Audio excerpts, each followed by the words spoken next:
الحمد للہ رب العالمین والصلاة والسلام علی سید المرسلین اما بعد فاعوذ باللہ من الشیطان الرجیم بسم اللہ الرحمن الرحیم۔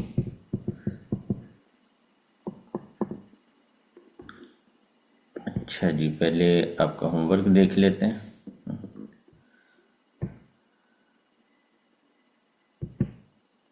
کیا ہو گیا؟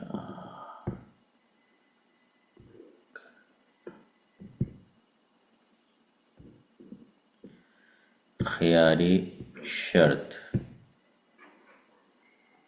بے کے اہم احکام سے آگاہ کرنا۔ صحیح۔ ان احکام کا عملی زندگی میں استعمال اور احتیاط سمجھانا تاکہ گناہ سے بچا جا سکے۔ صحیح۔ اچھا، یہ مقصد جو ہے نا، جو مقصد آپ نے یہاں پہ ترتیب دیا ہے، یہ اس کو ہم تھوڑا سا اس پہ بات کر لیتے ہیں۔ ایک تو بے کے احکام سے آگاہ کرنا، یہ صرف خیار شرط کا مقصد نہیں ہوگا، یہ تو پوری کتاب البیوع میں چلے گا نا۔ ابھی آپ نے ایک مخصوص مقصد یہاں پہ ترتیب دینا ہے جو خیار شرط سے ریلیٹڈ ہو۔ اس کے بعد آ جاتا ہے عملی زندگی میں استعمال اور احتیاط سمجھانا۔ اس کو آپ کہہ سکتے ہیں یہ ساری ہی فقہ بلکہ اور بھی کئی مضامین کا مقصد بن سکتا ہے۔ اس کو آپ حدیث کا مقصد بھی بنا سکتے ہیں، فن حدیث کا، فن تفسیر کا مقصد بھی اس کو بنا سکتے ہیں۔ تو یہ کافی عمومی مقصد ہے۔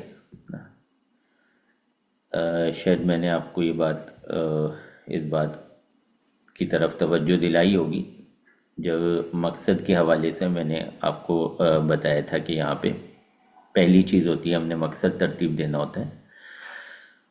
تو ہو سکتا ہے اس وقت بات نہ ہوئی ہو، ذہن سے نکل گئی ہو، میں اب آپ کو بتا دیتا ہوں کہ کسی بھی کام کا نا ہم نے ایک ایسا مقصد نکالنا ہوتا ہے جو تقریباً اسی کام کے ساتھ مختص ہو، ورنہ پھر جو ہمارا ایک دعوت اسلامی کی طرف سے ایک نعرہ ہے کہ مجھے اپنی اور ساری دنیا کے لوگوں کی اصلاح کی کوشش کرنی ہے، تو یہ ایک جنرل مقصد ہے۔ اور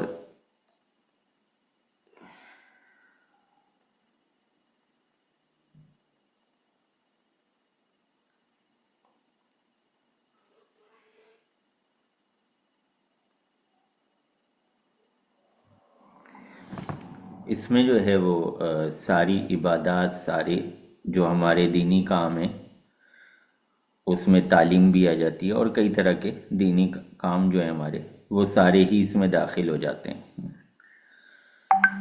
تو اس جنرل مقصد کو لے کے نا ہم مطلب پھر کسی مخصوص چیز کا حصول نہیں کر پائیں گے۔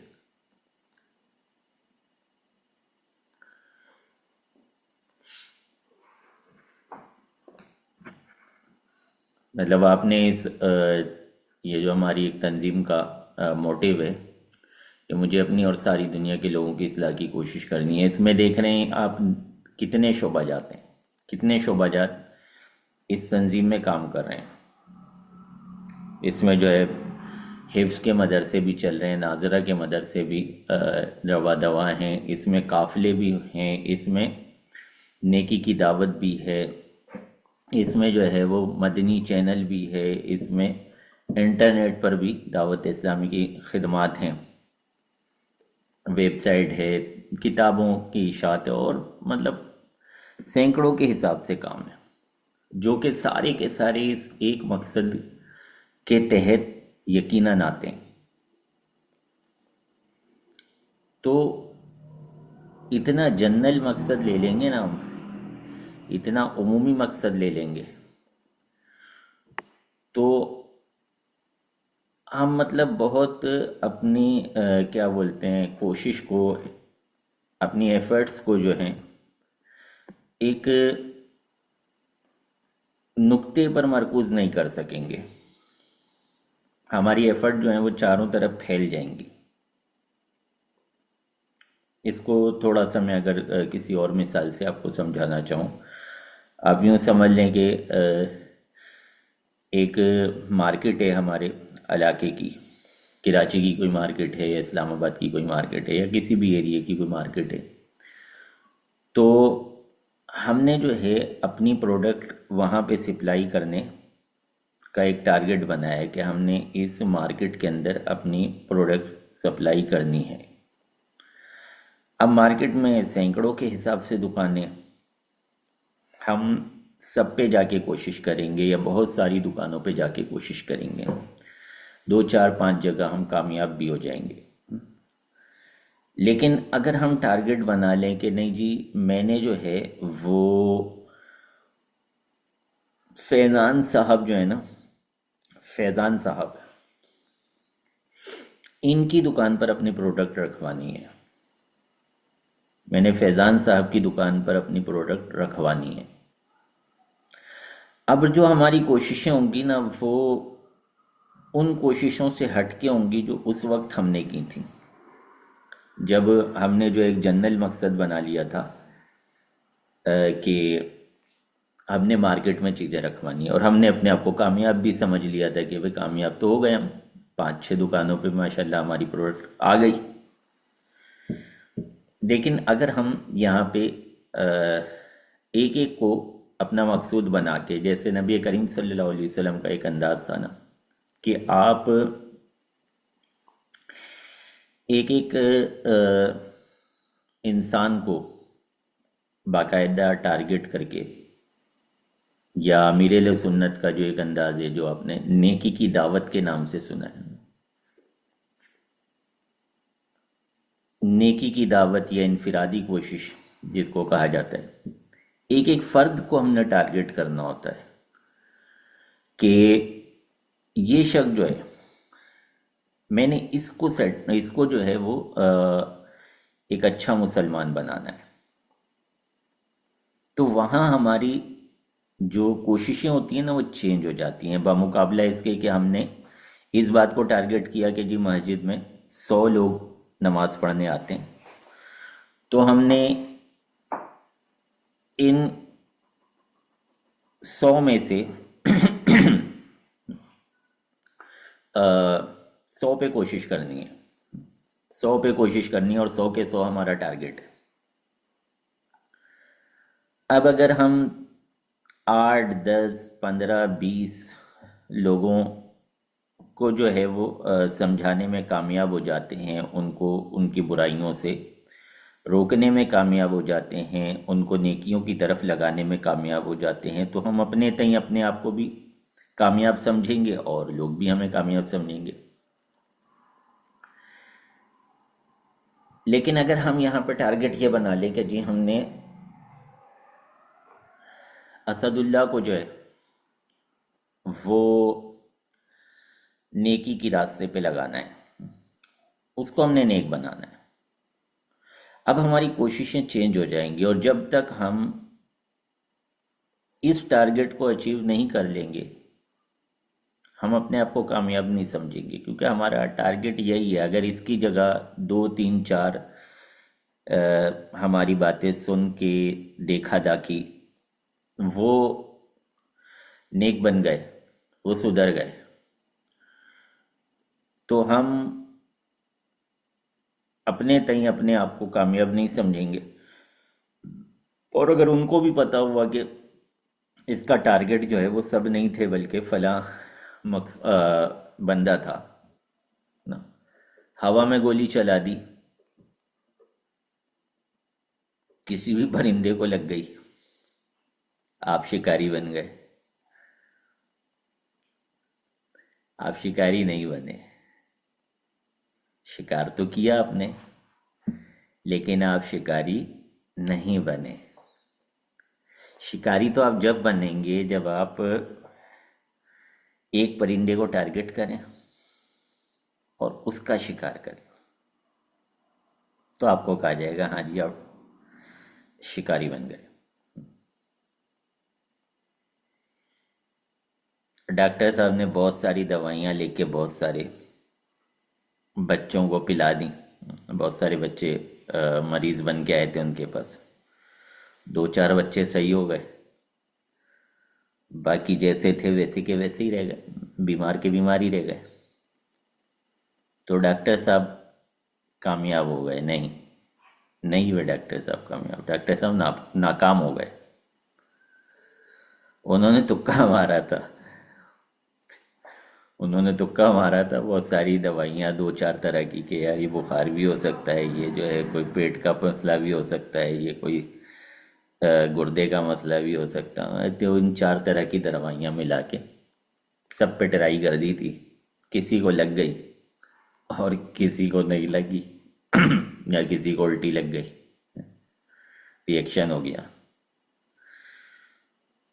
تو مقصد جو ہے نا بڑا ٹارگیٹڈ بنانا چاہیے. جب ہم کلاس میں بھی ان ہوتے ہیں تو ہمارا مقصد جو ہے وہ ایک ایک طالب علم کو ٹارگٹ کرنا ہوتا ہے. ابتدان تو ظاہر سی بات ہے ہم سب کو لیتے ہیں، لیکن پھر جب ہم دیکھتے جاتے ہیں ایسا ایسا کلاس کی کیفیت سمجھنا شروع ہو جاتے ہیں کہ جی یہ تو ماشاءاللہ بہترین ہے، یہ اچھا ہے، یہ چل پڑا، یہ ماشاءاللہ چلنے کی کوشش میں لگا ہوا ہے. لیکن یہ جو دو تین پیچھے دو تین چار ادھر ادھر بیٹھے ہوئے ہیں نا، یہ بالکل ہل جل نہیں کر رہے، یہ کہیں آگے پیچھے ہونے کو تیار نہیں ہے. تو ہم نے پھر ان کو ایک ایک کو الگ الگ ٹارگٹ پر لے کر ان کے لیے کچھ الگ سے کوششیں کرنی ہوتی ہیں، کچھ ایکسٹرا کوششیں کرنی ہوتی ہیں. بہرحال یہ بات تو بہت طویل ہو گئی اور مزید ایک گھنٹے کی ہو سکتی ہے. تو مقصد یہ کہ آپ نے جو یہ مقصد لکھا ہے نا، یہ بہت زیادہ عمومی ہو گیا ہے نا. اتنا عموم نہ کریں مقصد میں. بڑا آسان سا تھا. یہاں تو خیار شرط کی بات تھی تو ہم نے خیار شرط کو ہی اپنا بنیادی مقصد بنانا ہے کہ ان کو خیار شرط سمجھ آ جائے. صحیح ہے، ان کو یہ سمجھ آ جائے کہ خیار شرط کیا ہوتا ہے، کیوں ہوتا ہے، اور اس کا حکم کیا ہوتا ہے. مفتبی حکم کیا ہے خیار شرط کا. تو خیار شرط تک ہی اس کو محدود رکھیں اپنے مقصد کو. جب آپ ایک مخصوص مضمون لے رہے ہیں نا تو اس مخصوص مضمون کو ہی اپنا ٹارگٹ رکھیں. خیار شرط ہوتا کیا ہے یہ ان کو سمجھ آ جائے، کیوں ہوتا ہے یہ سمجھ آ جائے، یہ سمجھ آ جائے کہ خیار شرط کا حکم کیا ہوتا ہے، نتیجہ کیا ہوتا ہے.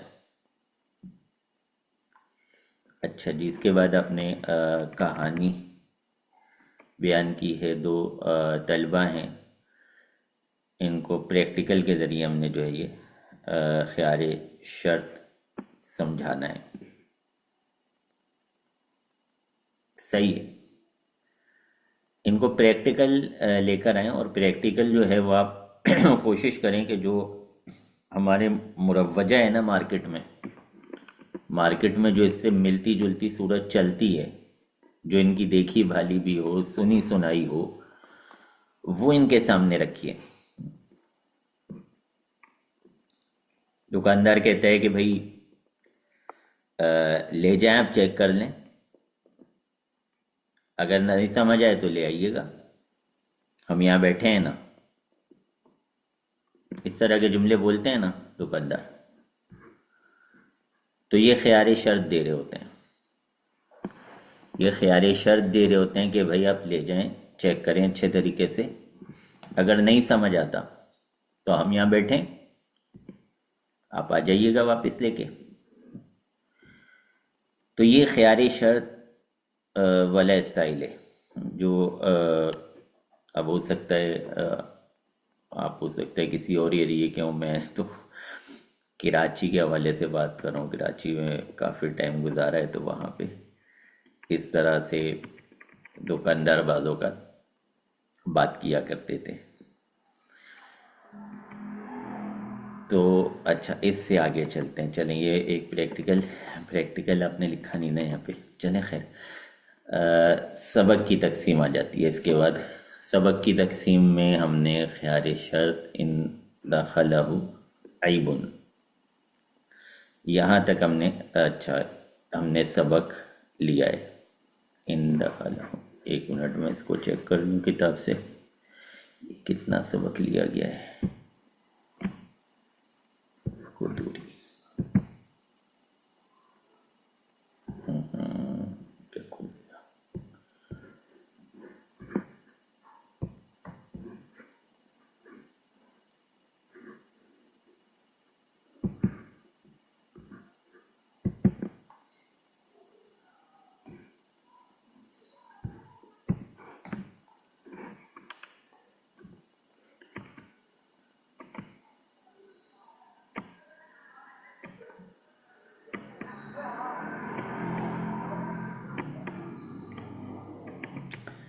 اچھا جی، کیا عبارت لکھی ہے؟ ان دخلہ عیب، ان دخلہ عیب.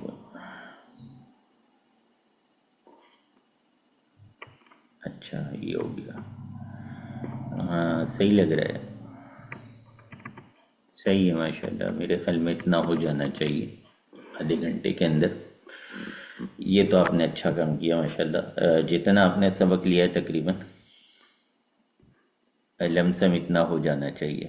صحیح ہے ماشاء اللہ. اچھا جی، خیار شرط کا حکم اس میں آ جائے گا ہمارا. خیار شرط کی پہلے تعریف آ جائے گی، پھر خیار شرط کا حکم آ جائے گا، پھر خیار شرط کی مدت آ جائے گی، پھر خیار شرط کی مدت میں اختلاف اور مفتبی قول آ جائے گا.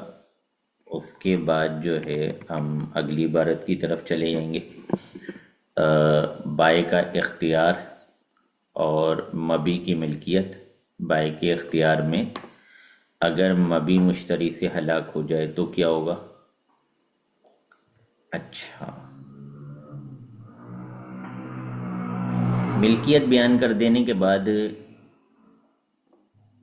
یہ بات جو اگلی والی بات ہے نا، یہ اس ملکیت کو واضح کرنے کے لیے، یہ اس کی وضاحت کے لیے یہ اگلی والی جو بات آپ نے کی ہے نا، بائع کے اختیار میں اگر مبی مشتری سے ہلاک ہو جائے، تو یہ اصل میں اسی کی وضاحت ہے کہ وہ جو مبی کی ملکیت ہے نا، جو مبی کی ملکیت والا حکم ہم نے نکالا ہے، یہ گویا کہ اس کا ثمرہ ہے.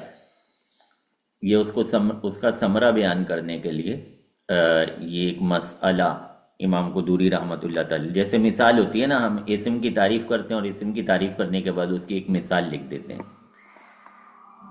اسم یہ ہوتا ہے اور اس کی مثال آ گئی زید. تو یہ اسی طرح کی بات ہے کہ انہوں نے پہلے ایک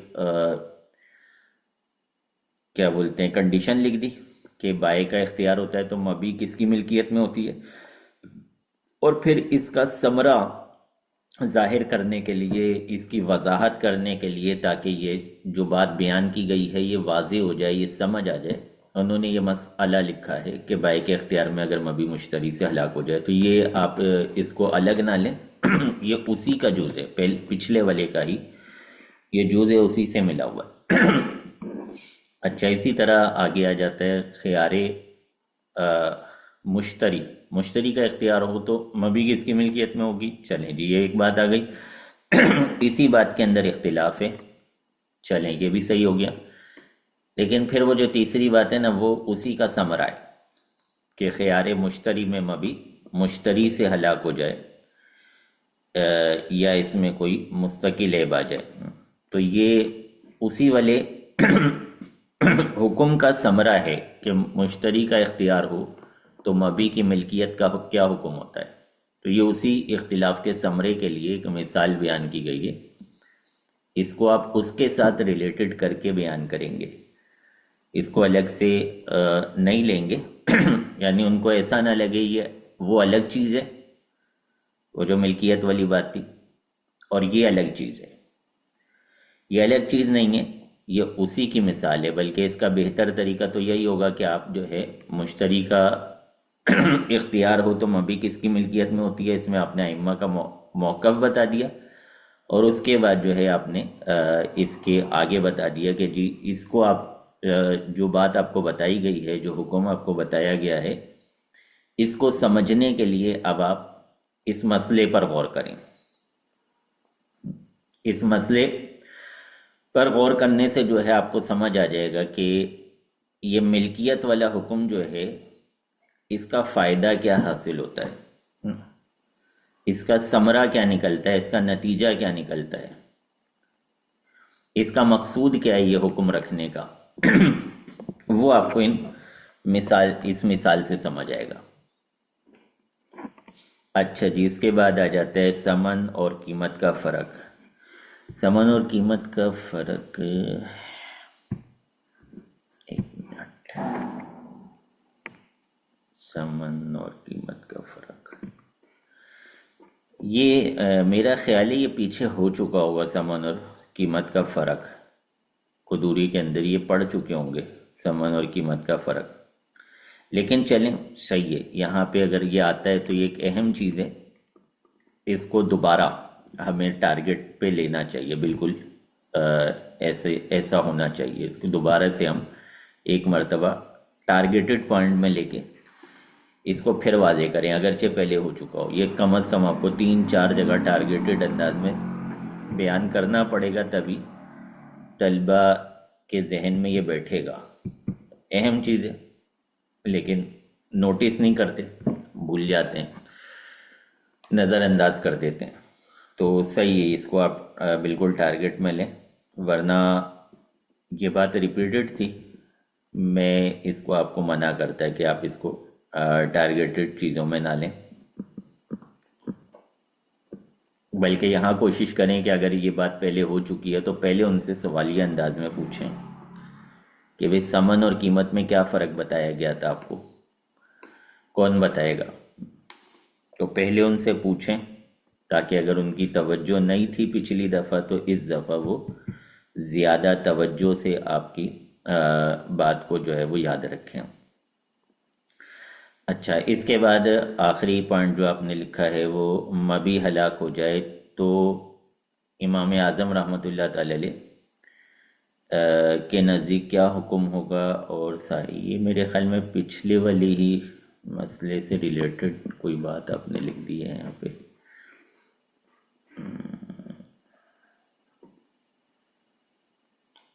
یہ وہی والی بات چل رہی ہے نا، اس کو آپ نے پھر ایک پوائنٹ نیا پوائنٹ دے دیا، یہ وہی بات چل رہی ہے کہ مشتری کا خیار جو ہے وہ مشتری کا جب خیار ہوتا ہے، مشتری کے پاس جب اختیار ہوتا ہے تو اس وقت مبی کس کی ملکیت میں ہوتی ہے، وہ جو پوائنٹ تھا نا، یہ حکم اسی سے ریلیٹڈ ہے، یہ اسی کا ثمرہ چل رہا ہے، کیونکہ وہاں اختلاف بیان ہوا تھا تو پہلے آپ نے اس کی مثال دے کے اس چیز کو واضح کیا کہ وہ تھا کیا، اور پھر آپ نے جو ہے چونکہ ائمہ کا اختلاف بھی بیان کر دیا تھا وہ حکم بیان کرتے ہوئے، تو اب ائمہ کا اختلاف جو ہے وہ بالکل واضح طور پہ کھل کے سامنے آئے گا اس آخری بات سے، کہ امام اعظم کے نزدیک کیا حکم نکلا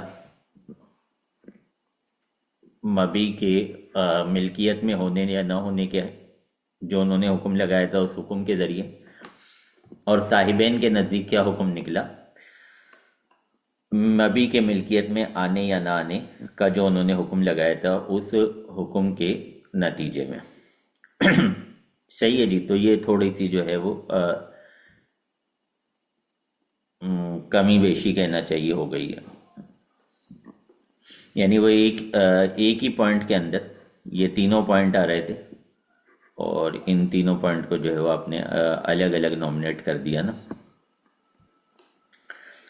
چلیں خیر، وہی میں نے آپ کو پچھلے دنوں کہا تھا نا کہ وہ ٹکڑے بنانے، لیکن ایسے ٹکڑے نہیں بنانے، کہ درزی آپ کو بولے بھائی اپنی قمیض خود ہی جا کے سی لو میں تو اس سے قمیض نہیں سی سکتا تو ٹکڑے بالکل بنائیں، لیکن ٹکڑے جو ہے نا وہ بامانہ ہونے چاہیے، بے معنی نہ ہو۔ چلے ماشاءاللہ، کام کیا آپ نے۔ اچھا خیار شرط تو بتائیں، یہ خیار شرط ہوتا کیا ہے؟ کچھ خیار شرط کی وضاحت کریں، خیار شرط کیا ہوتا ہے؟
کیا ہوا بھائی؟ کیا کیا کر دیا؟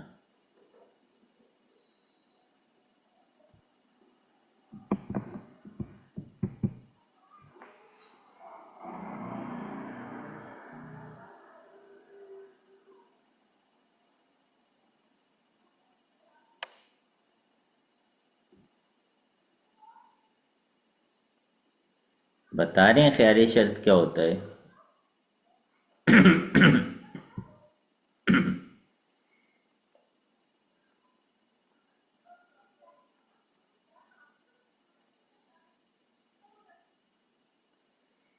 بے کرتے ہوئے اختیار کی شرط لگا لینا۔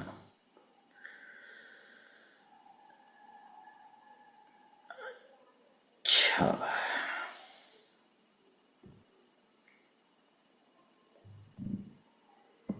اگر میں مثال دوں کہ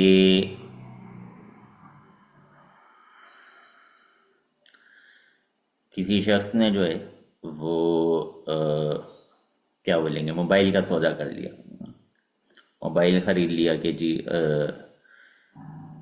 نیو مدت میں بائی مشتری کو اختیار ہے کہ وہ پے نافذ کرے یا فسخ کر دے۔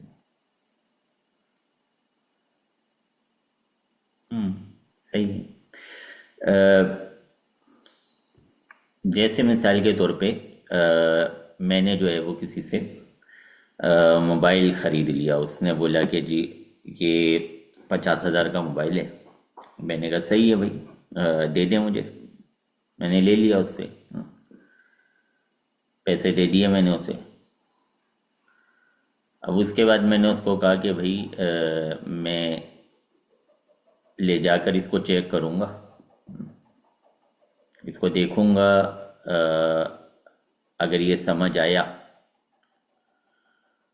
تو صحیح ہے، اور اگر نہیں سمجھ آیا تو پھر میں آپ کو واپس کر جاؤں گا، کل تک واپس کر جاؤں گا یا شام تک واپس کر جاؤں گا۔ تو بتائیں یہ خیال شرط ہوا یا نہیں ہوا؟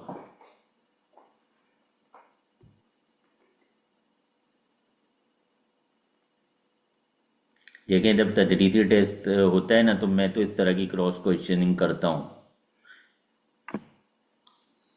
ہو سکتا ہے آپ بھی جس کے سامنے جائیں وہ بھی کر لیں، پتہ چلے نا آپ کو سمجھ آیا ہے خیال شرط، آپ اس میں کلیئر ہیں تاکہ آپ آگے کسی کو سمجھا سکیں۔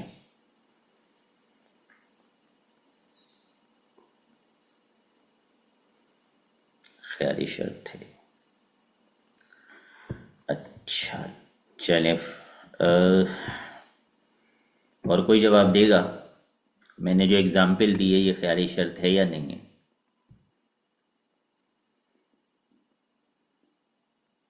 دوبارہ دوں؟ میں نے ایک موبائل خریدا، سامنے والے نے مجھے کہا کہ جی 50,000 کا ہے۔ میں نے کہا جی میں دوبارہ کر رہا ہوں۔ کسی شخص نے مجھے آفر کی کہ جی یہ 50,000 روپے کا موبائل ہے، تو میں نے کہا صحیح ہے، لاؤ دے دو۔ میں نے اس کو 50,000 روپے دے دیا، اس نے مجھے موبائل دے دیا۔ اب میں کہتا ہوں کہ بھائی میں یہ لے کے جا رہا ہوں موبائل، لیکن میں یہ دیکھوں گا، چیک کروں گا، اگر مجھے سمجھ آ گیا تو صحیح ہے، ورنہ میں کل تک آپ کو واپس کر جاؤں گا، سودا ختم ہو جائے گا۔ بتائیں یہ خیال شرط ہوا یا نہیں ہوا؟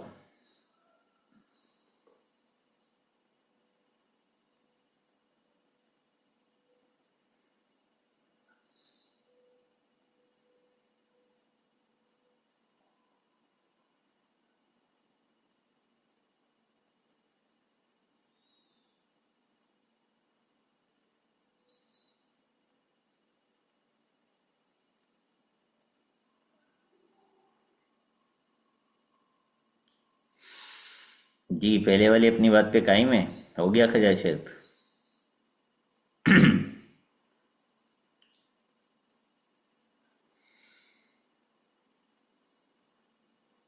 ہو گیا، چلیں ایک اور مثال سنیں۔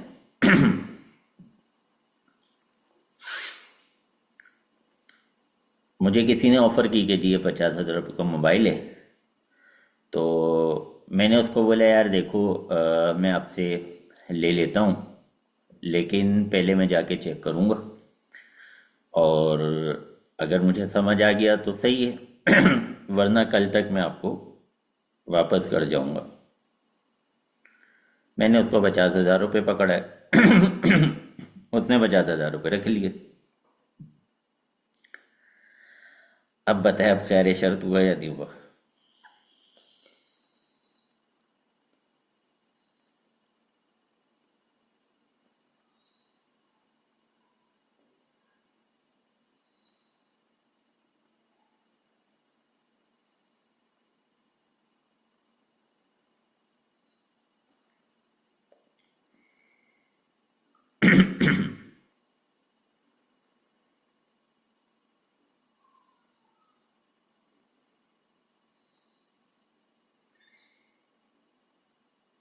یہ ایک ہی بات تھی۔ صحیح ہے۔ اور اور کوئی بتائے گا یہ ایک بات ہے یا دو باتیں؟ میں نے تو دو باتیں کی ہیں۔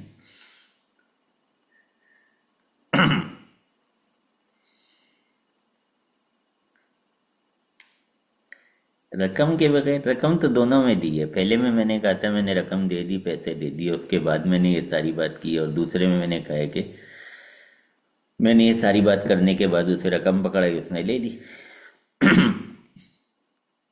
رقم تو دونوں میں دی ہے، 50,000 تو میں نے دونوں میں دیے ہیں، میری جیب سے تو گئے ہیں 50,000۔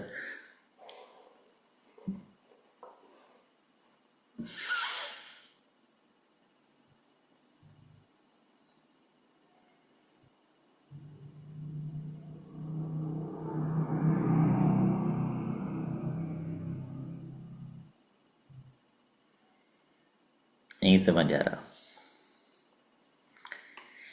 چلے دونوں میں فرق ہے بھائی۔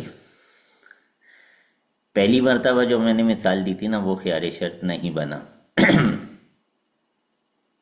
تو یہ پہلی مرتبہ جو میں نے مثال دی تھی وہ خیار شرط نہیں بنا۔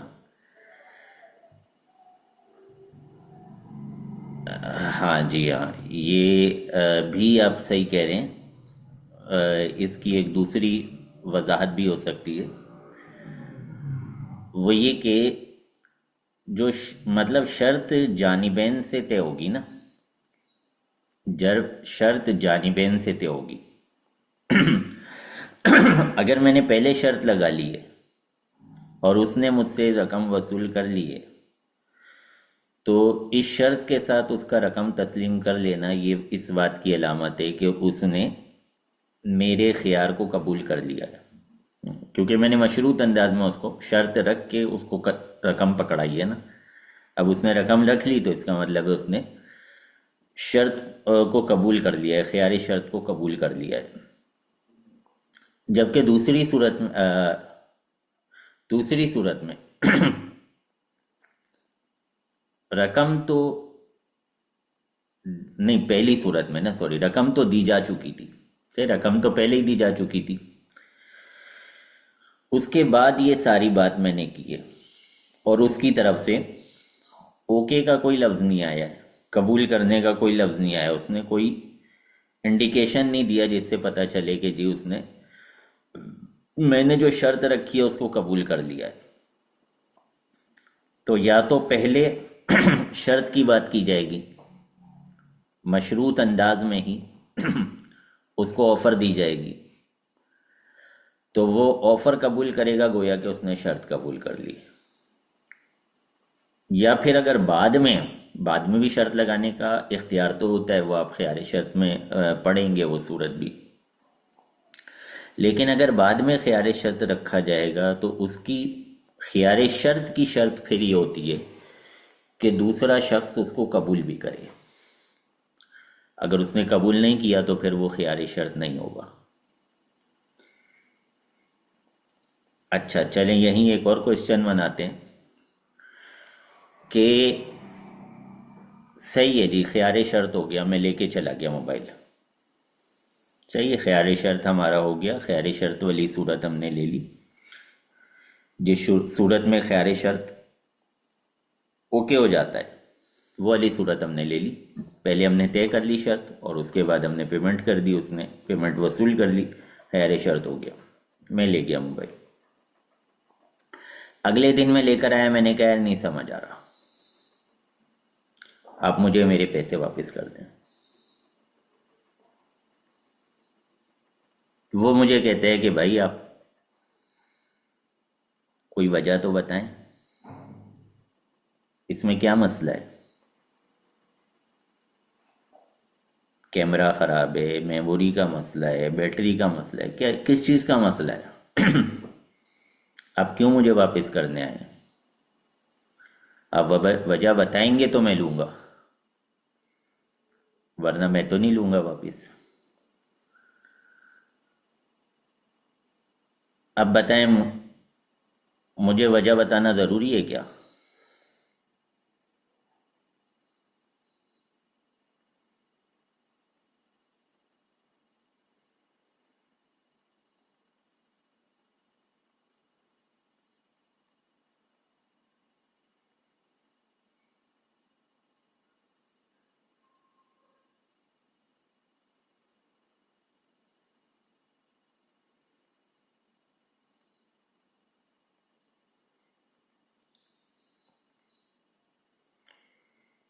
چیٹ جی پی سے پوچھ کے تو نہیں بتا رہے مجھے جوابات، اتنی دیر لگ رہی ہے، چلے میرا سوال چیٹ جی پی ٹی پہ لکھ کے پھر پوچھ رہے ہو کیا جواب آ رہا ہے؟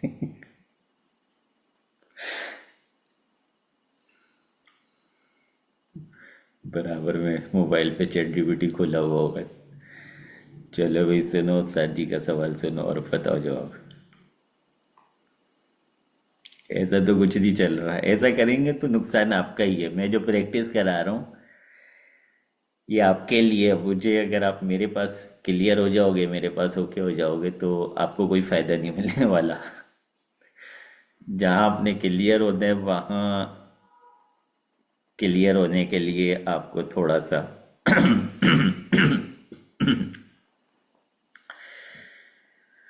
اپنے آپ کو نکھارنا ہوگا، وہ نکھارنے کی کوشش کر رہے ہیں۔ ہاں جی جواب آیا؟ مجھے ریزن بتانا ضروری ہے یا نہیں؟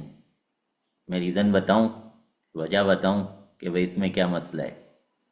میں بولتا ہوں بھائی میں تو نہیں بتا رہا وجہ، پر نہیں سمجھ آ رہا۔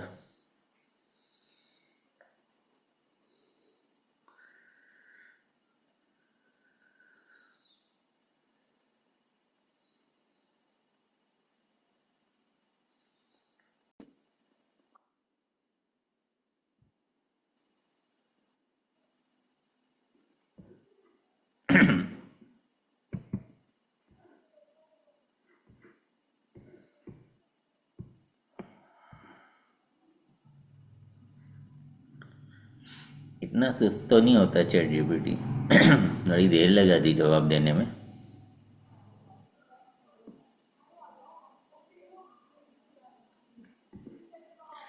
چلیں اچھا چلیں وجہ بتانا ضروری نہیں. صحیح.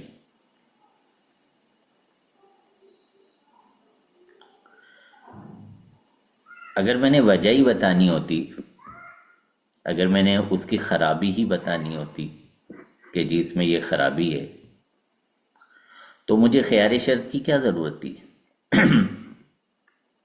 وہ تو خیار عیب مجھے آٹومیٹکلی حاصل ہے.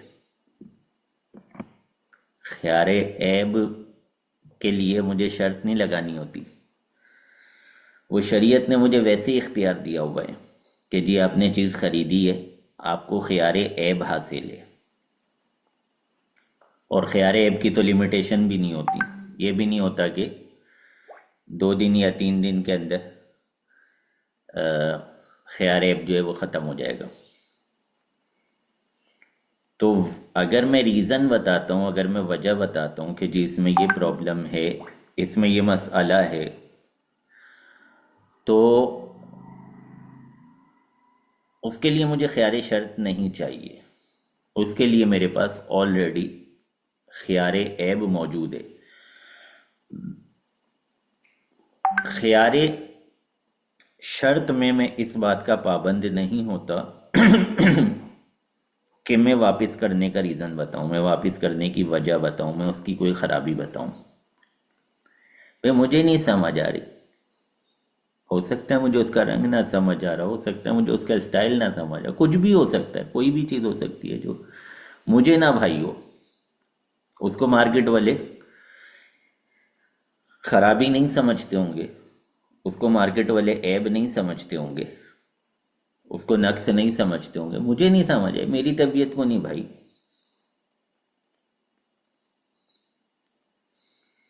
تو خیال شرط بنیادی طور پہ یہی تو میرے پاس اختیار، مجھے یہی تو اختیار دے رہا ہوتا ہے کہ مجھے عیب ڈھونڈنے کی ضرورت نہ پڑے.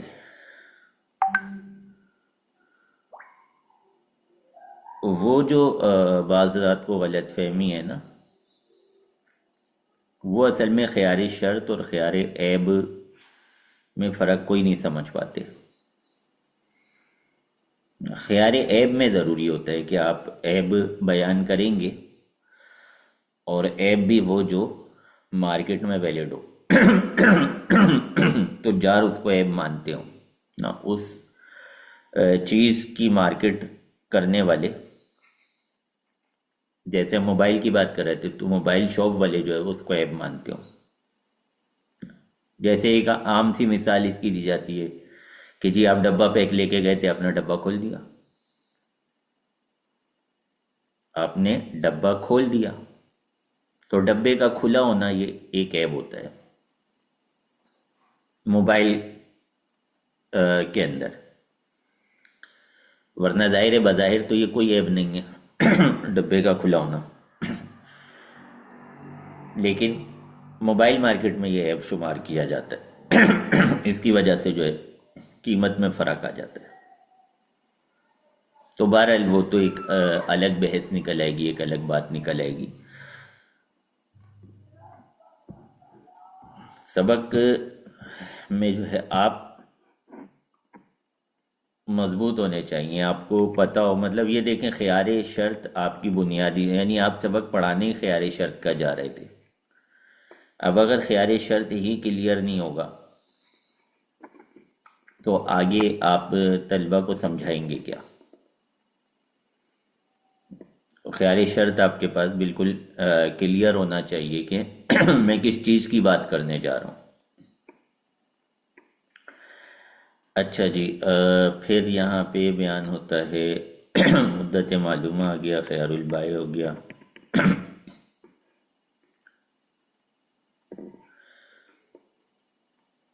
اچھا چلیں، قیمت اور ثمن کے فرق کی بات ہوئی تھی نا، یہ بتائیں قیمت اور ثمن میں کیا فرق ہوتا ہے؟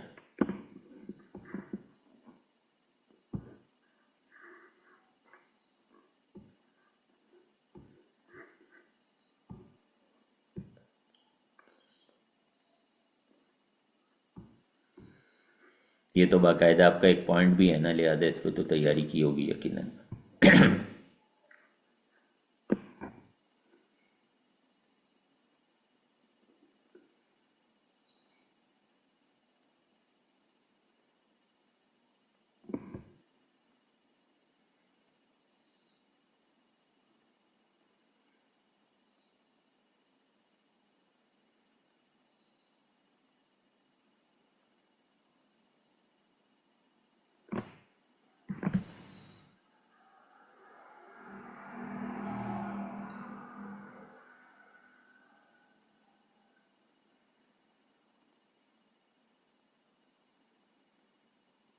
قیمت وہ ہوتی ہے جو بازار میں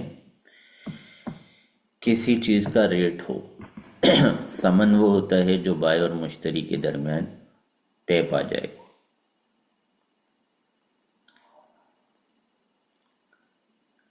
صحیح۔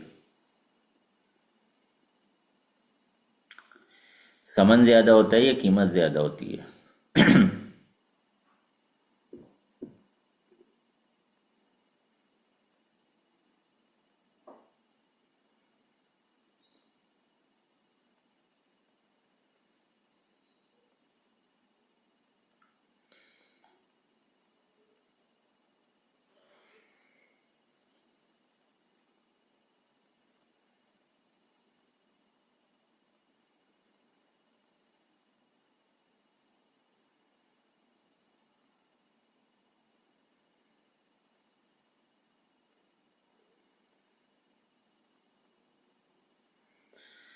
ثمن کم بھی ہو سکتا ہے اور زیادہ بھی، بھائی مشتری جس پر راضی ہو جائیں، بالکل صحیح۔ ہاں، اس کا کوئی اصول نہیں ہے کہ ثمن کم ہوگا یا قیمت کم ہوگی، بس جو بھی وہ طے کر لیں وہ ثمن ہے۔ بعض اوقات قیمت سے نیچے طے کر لیا جاتا ہے، اور بعض اوقات جو ہے قیمت سے زیادہ۔ عام طور پہ تو قیمت سے زیادہ ہی طے کیا جاتا ہے، لیکن بعض اوقات مخصوص حالات میں، مخصوص کنڈیشنز میں جو ہے ایسا بھی ہو جاتا ہے کہ ثمن جو ہے وہ کم ہو جاتا ہے اور قیمت زیادہ ہو جاتی ہے۔ بالکل صحیح ہے۔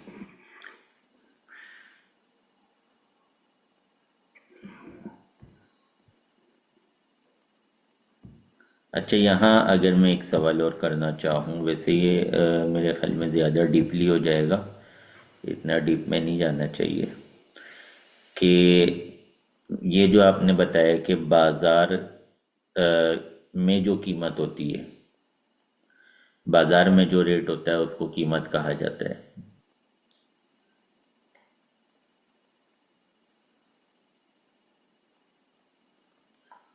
اب ہمارے یہاں تو بازار بھی ایک نہیں ہوتا نا،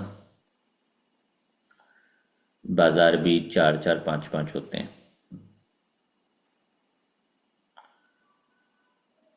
تو ہم کس وقت کون سے بازار کا اعتبار کریں گے؟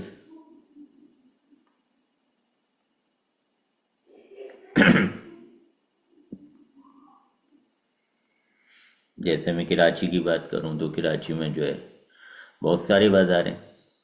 صدر مشہور ہے، ایک آپ کے تاریخ روڈ ہے، کلفٹن ہے، لیاقت آباد ہے، یا ناظم آباد ہے، جگہ جگہ وہاں پہ تو بازار ہے۔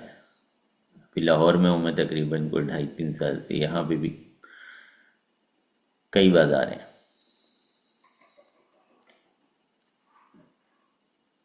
اور تقریباً ریٹوں کا فرق ہوتا ہے۔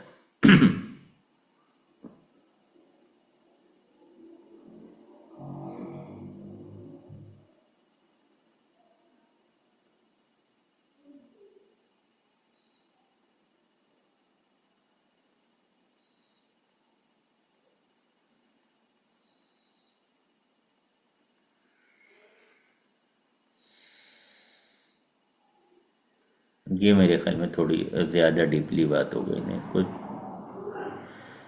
چھوڑ دیتے ہیں۔ جس بازار میں قیمت زیادہ ہو اس کا یہ تو بڑا مسئلہ ہو جائے گا۔ جس بازار میں قیمت زیادہ اس کا اعتبار کریں گے تو پھنس جائیں گے. نہیں نہیں، ایسا نہیں ہوگا. بہت زیادہ فرق ہوتا ہے. کبھی کسی آپ جو ہے نا وہ کیا بولتے ہیں آن لائن میں وزٹ کر کے دیکھیے گا، دراز پہ وزٹ کر لیجیے گا، کوئی چیز سرچ کر کے دیکھیے گا، کوئی مخصوص آئٹم، تو آپ کو دکھے گا وہاں پہ جو ہے لوگ وہی چیز جو ہے وہ سینکڑوں میں بھی بیچ رہے ہوں گے، اور اسی کے ریٹ انہوں نے ہزاروں میں بھی لگائے ہوئے ہوں گے.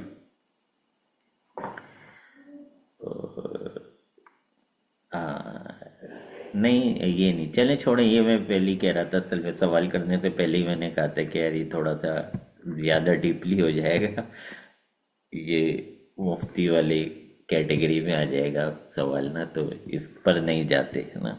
اس کا اگر بچہ سوال کرتا بھی ہے کہ جی کون سے مارکیٹ کا اعتبار کرے، تو اس کو دارالفتہ کا پتہ بتا دیں گے کہ بھائی آپ مارکیٹ جانے سے پہلے دارالفتہ چلے جائیں، وہاں سے پتہ کر لیں اپنے مسئلے کا حل. تو یہ تھوڑا سا ڈیپلی ہے. بہرحال صحیح ہے، اس کو چھوڑ دیتے ہیں. اچھا جی،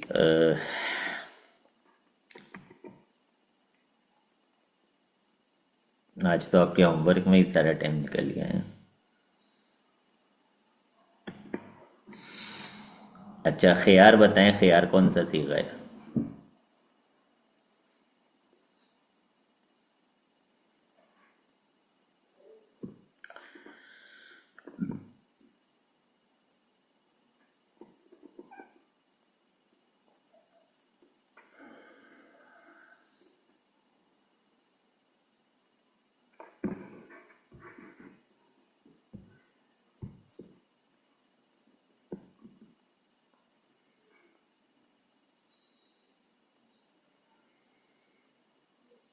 باب افتیال سے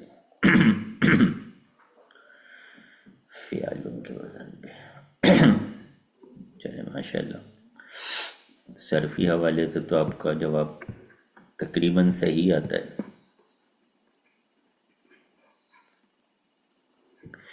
اچھا جی، یہ آپ کے سبق میں عبارت ہے. کتاب آپ کے سامنے. اچھا میں ایسا کرتا ہوں، میں اسکرین شیئر کر دیتا ہوں.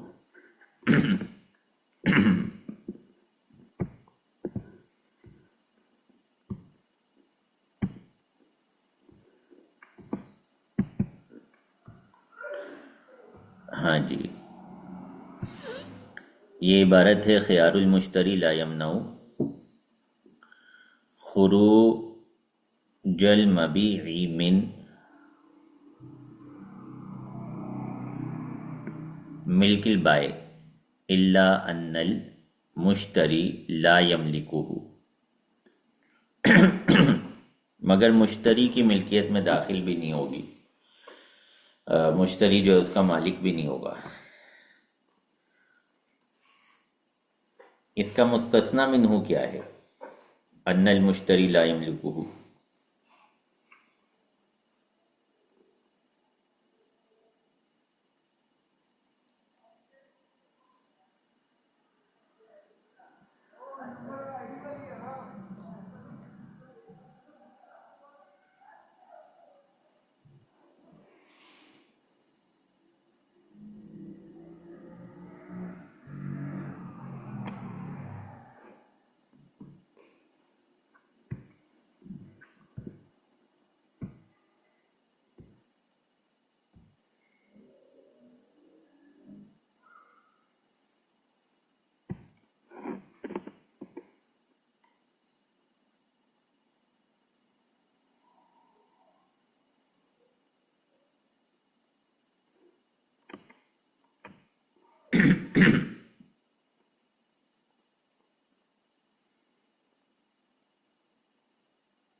نہیں، بالکل بھائی سے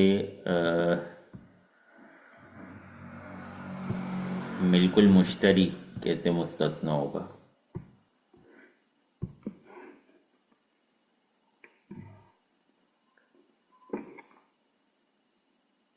بائی الگ ہے، مشتری الگ ہے، بالکل بائی میں سے مشتری کیسے نکلے گا؟ یہ تو نہیں ہو سکتا۔ چلیں اس کی ترکیب بتائیں۔ لہما لہم الخیار ثلاثت ایام فما دونہا، ما دونہا کی ترکیب کیا ہوگی؟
چلیں یہ دونوں کل کے ہوم ورک میں کر دیتے ہیں۔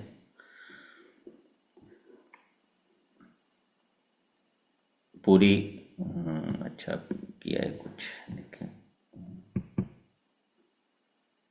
ما موصولہ دونا مرکب اضافی سے ثبت فعل مقدر کا مفعول صلہ ہوتا۔